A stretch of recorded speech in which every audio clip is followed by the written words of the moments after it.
அன்பு உறவுகளே, செல்ல குழந்தைகளே, அனைவருக்கும் வணக்கம். இந்த பதிவில் வித்தியாசமான முறையில் ஒரு முட்டை குழம்பு எப்படி செய்யறதுன்னு பார்க்கலாமா? ஒரு சின்ன துண்டு வாழை இலையை ஸ்டவ்வில் நல்லா வாட்டி எடுத்து வச்சுக்கோங்க.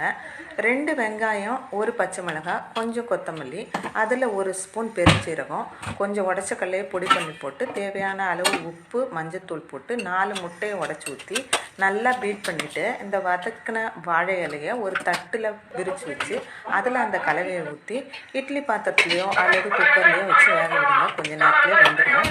எப்படி வந்திருக்குன்னு தெரிஞ்சுக்கிறதுக்கு ஒரு கத்தியோ அல்லது ஸ்பூனோட காம்பியோ தண்ணியில் முக்கிட்டு குத்தி பார்த்திங்கன்னா ஒட்டாமல் வரும்.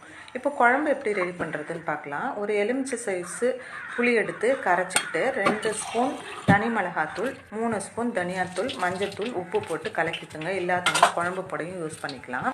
ஒரு அரை கப்பு தேங்காய், அதில் சின்ன வெங்காயம் 4-5 போட்டு 1 ஸ்பூன் சீரகம் போட்டு அரைச்சி அதையும் அந்த குழம்புல ஊற்றி கலக்கி வச்சுக்கோங்க.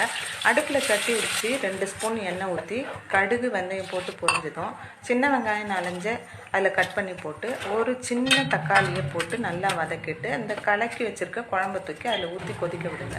இப்போது நம்ம இறக்கி வச்ச அந்த முட்டை இருக்கு இல்லையா, அது தேவையான வடிவத்தில் வெட்டிட்டு குழம்பு நல்லா கொதித்து எண்ணெய் பிரிஞ்சு வர நேரத்தில் இந்த முட்டையை அதில் போட்டு நல்லா கொதிக்க விட்டு பச்சை கருவேப்பிலை 1 ஸ்பூன் தேங்காய் எண்ணெய் ஊற்றி இறக்கி வச்சு பரிமாறி பாருங்கள். ரொம்ப ரொம்ப டேஸ்ட்டாக இருக்கும்.